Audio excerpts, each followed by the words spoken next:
సింగరేణి యాజమాన్యం కార్మిక వ్యతిరేక చర్యలకు పాల్పడుతూ ఉన్నది.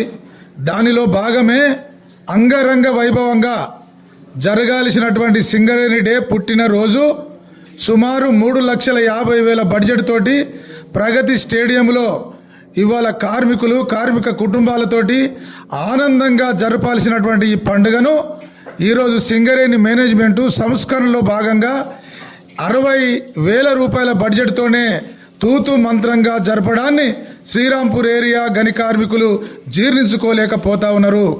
దానిని దృష్టిలో పెట్టుకొని గుర్తింపు సంఘంగా ఉన్నటువంటి సింగరేణి కాలరీస్ వర్కర్స్ యూనియన్ ఇవాళ నల్ల బ్యాడ్జీలతో నిరసన ప్రకటించి యాజమాన్యానికి వ్యతిరేకంగా గని కార్మికులు నిలవాలని చెప్పేసి పిలుపునివ్వడం అనేటువంటి జరిగింది. ఇవాళ బొగ్గు గని కార్మికులు ఎవరైతే ఉన్నారో ఇవాళ 1,000 కోట్ల రూపాయల లాభాలు తెస్తున్నటువంటి కార్మికులు, 1,000 కోట్ల టర్నోవర్ ఉన్నటువంటి కంపెనీలో ఏంది మా దుస్థితి అనేటువంటి పద్ధతిలో కార్మికులు బాధపడుతూ ఉన్నారు. ఇవాళ రాష్ట్ర ప్రభుత్వం 47,000 కోట్ల రూపాయలను ఇవ్వాల్సి ఉంటే అడిగే నాదుడు లేడు, మాట్లాడే నాదుడు లేడు, ఏ అధికారి అడగడు, ఏ డైరెక్టర్ అడగడు.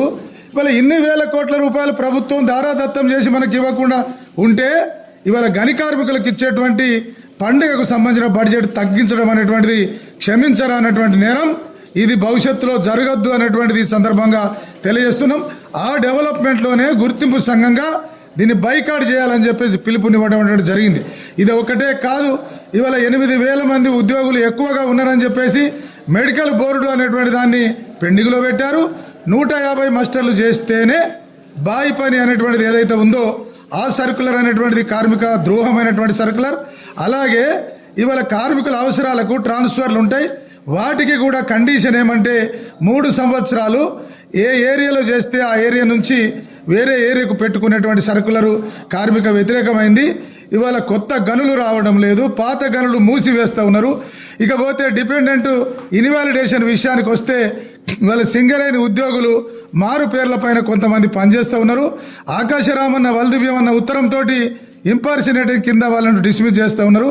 అలాగే ఏదేని ఉద్యోగి 40 సంవత్సరాలు పనిచేసి ఇవాళ మెడికల్ అనిపిటై కొడుకు పెట్టుకుంటే ఇవాళ కొడుకు ఉద్యోగం ఇస్తలేరు. ఎందుకు ఇస్తలేరు అంటే మా ఎంక్వైరీలో మీ తండ్రి ఇవాళ ఇంపర్సనేట్ కింద అంటే మారు పేరు కింద ఉన్నాడు, అలాగే మీ తాత మారు పేరు కింద ఉన్నాడు, కనుక నీకు ఉద్యోగం ఇవ్వమని చెప్పేసి యాజమాన్యము మొండి చేయి చూపుతూ కార్మికులను ఇబ్బంది పెడతా ఉన్నది.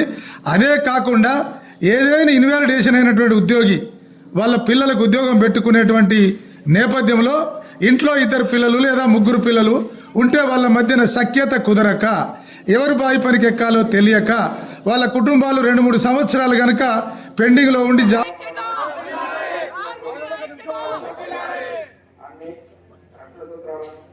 తప్పనిసరిగా పాఠకులకు